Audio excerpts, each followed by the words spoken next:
El Papa llamó a una persona. Resulta que esta persona, de 80 años de edad, recibió una llamada falsa de que su hija estaba secuestrada. Y entonces dio todo lo que tenía. Y no era cierto, era una extorsión. María Teresa Celina Fernández, de 80 años, recibió la llamada del Papa, a quien la hija había escrito para pedirle que telefoneara a su madre porque estaba muy abatida.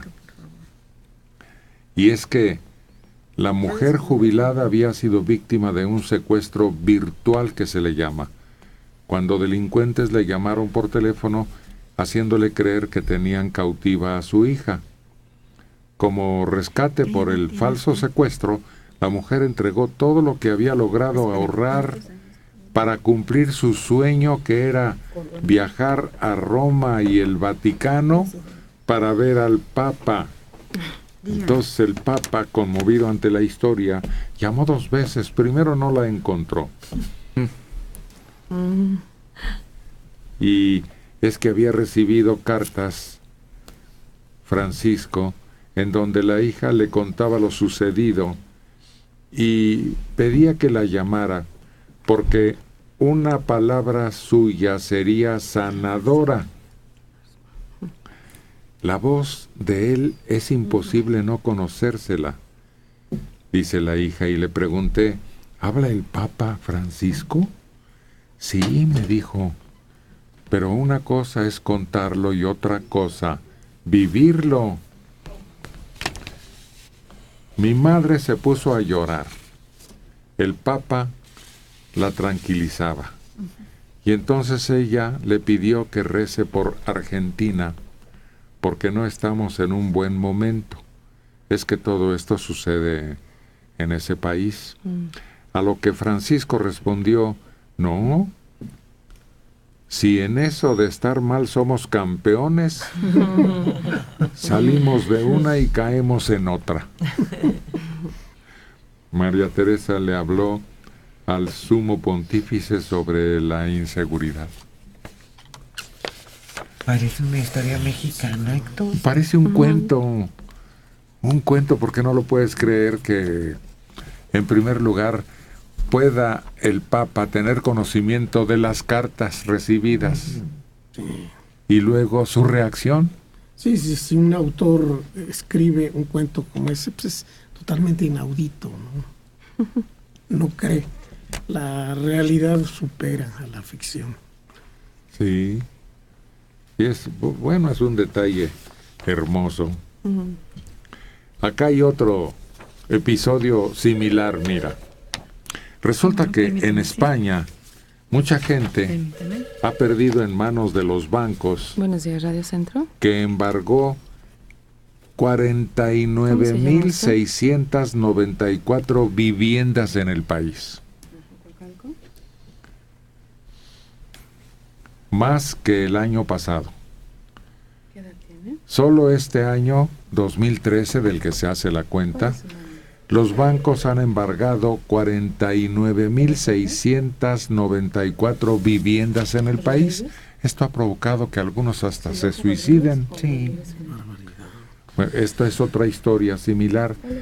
La mujer de 85 años recibió ayuda no de Los Ángeles, sino de un club de fútbol después de ser desahuciada. Se trata de Rayo Vallecano. La fotografía se difundió a través de redes sociales. Miles de españoles fueron desahuciados por no poder cubrir sus deudas, y el club de fútbol, situado en un barrio popular de Madrid, prometió ayudar a realojar a la octogenaria, expulsada de su depa porque había garantizado un préstamo otorgado a su hijo. Las lágrimas de desesperación de la mujer de 85 años cuando iba a ser expulsada emocionaron a muchos y provocaron la inédita reacción de este equipo de fútbol, España, golpeada por una crisis desde 2008, ha sido escenario de miles de despojos de propietarios que no pueden pagar sus deudas. Son encantadores, dijo la mujer. Les doy las gracias, son maravillosos. En la red se apunta ahora Yo soy Carmen, y Rayo Vallecano figura entre los temas más debatidos este fin de semana. Y hubo fondos que se enviaron a España para rescate de estas situaciones, los cuales fueron íntegros a rescatar a los bancos, no a quienes estaban en déficit con los bancos, que era la idea. ¿Qué situación tan terrible ha vivido España estos últimos años? Y a nivel popular han cambiado mucho sus condiciones de vida. Muchos han regresado a vivir con algunos parientes para economizar o porque se quedaron despojados de sus casas. Algunas ocasiones, si ellos tienen, digamos, arroz, lo intercambian por otro producto. O sea, llegaron a punto de ser el trueque. O de que si yo sé cortar el cabello, bueno, yo te corto el cabello, pero tú me ayudas dándome sopa. No sé, cosas así de ese tipo, ¿no? En donde te facilites la alimentación, lo básico, para poder sobrevivir.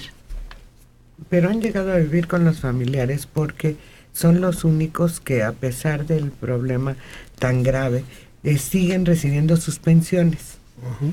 Y las pensiones en España por mucho tiempo fueron pensiones mucho más que decentes. Eran pensiones que les permitían fácilmente viajar una vez al año al extranjero, tener casas en propiedad, que actualmente es muy difícil en España. Comprar una propiedad en España necesitas ser verdaderamente pudiente. Entonces, por esa razón se han ido a vivir a casa de los abuelos, básicamente, que son los que están disfrutando de una mejor situación económica que los jóvenes que todavía no han podido lograr una estabilidad laboral, a pesar de que ya hay un poco de trabajo en España. Pero si en Madrid y las grandes ciudades son departamentos y muy pequeños, no hay residencias, Pisitos. y incluso muchos ni siquiera baño tienen, tan estrechos que están, y hay un baño común, y lo más que pueden hacer son las labores de limpieza más sencillas. En España franquista sí, hoy día no. Hoy día hay departamentos de mucho lujo, ya no son tan pequeños. Hoy día el uso y el servicio del baño se ha vuelto pues algo normal por la demanda no solo del turista, sino del nacional. No, se ha cambiado mucho en ese sentido, ¿eh? La España franquista sí tenía esos problemas, pero hoy no. Y yo creo que lo que mencionas, Adela, de que los chavos se van a vivir con los abuelos, pues no es por cariño, es por pensión. Sí. Son los que tienen la entrada de dinero segura, los viejos. Los jóvenes no encuentran trabajo. Y esto ha llevado a un hacinamiento y a un cambio estructural también de su sociedad.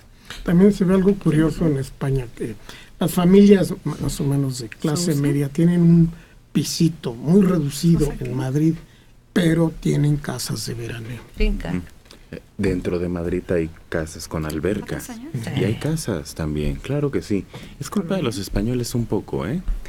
Después de una recesión tuvieron la reacción, le llamaron ellos. Y entonces el español tenía moto, coche, casa de playa y piso. Y vivía del crédito. Y es un poco lo que nos está pasando. Deberíamos de tener cuidado, porque ellos compraron todo a crédito. Lo iban a pagar algún día. Tenían trabajos que pagaban bien, vivían a la moda, vivían en el último grito. Intereses bajos. Intereses bajos. Entonces dijeron, pues vamos a endrogarnos, ¿no? ¿Por qué no? Y se endrogaron. ¿Cuántos? Después de oír el número de desahuciados, me pregunto yo, ¿cuántos gozarán de esos son los que se privilegios? endrogaron, Héctor. Todos Esos justamente, porque mira, en Madrid sí la situación de habitación puede tener problemas, pero Zaragoza, no sé Barcelona, pero Zaragoza y otras capitales de provincia tienen unos departamentos como los de Santa Fe. No, Pero Barcelona. también les afecta lo que a la señora, que le sirve de fiador al hijo, queda claro. desempleado y se van contra la señora. No tiene garantías. Pues sobre eso aquí está el dato. En el año pasado, 2013, los bancos embargaron 49.694 viviendas en el país. Más todavía, un 11% más que en 2012. Así que no sé si hable más su diálogo que los números. No, sí. Pues es que los números certifican el diálogo. Sí, claro. Claro, Vivían lo que estamos del crédito diciendo. y cuando se Termina los la cobran- guerra, sale una generación que empieza a crecer después del franquismo, del 75 por ahí, son los que nacen en esa fecha de ahí para acá. Entonces cuando cumplen 20 años en el 80, en el 90, se endrogan. Por eso ahorita llegan a esta fecha y, como dice Mario, le quitan a la mamá la casa, porque los chavos que nacieron en el 75 o esa generación vivieron a todo lo que daba, vivieron a base del crédito, pero a todo. Y ese es el problema. Y ahora el problema es que se está llenando de rusos y de gente que viene de fuera. Rumanos. Y se están quejando los españoles que ellos les dan mucha facilidad para comprar un departamento o una casa muy barata, cuando los españoles mismos no les dan esa oportunidad. Claro, porque son las mismas casas decomisadas por los bancos. Exacto.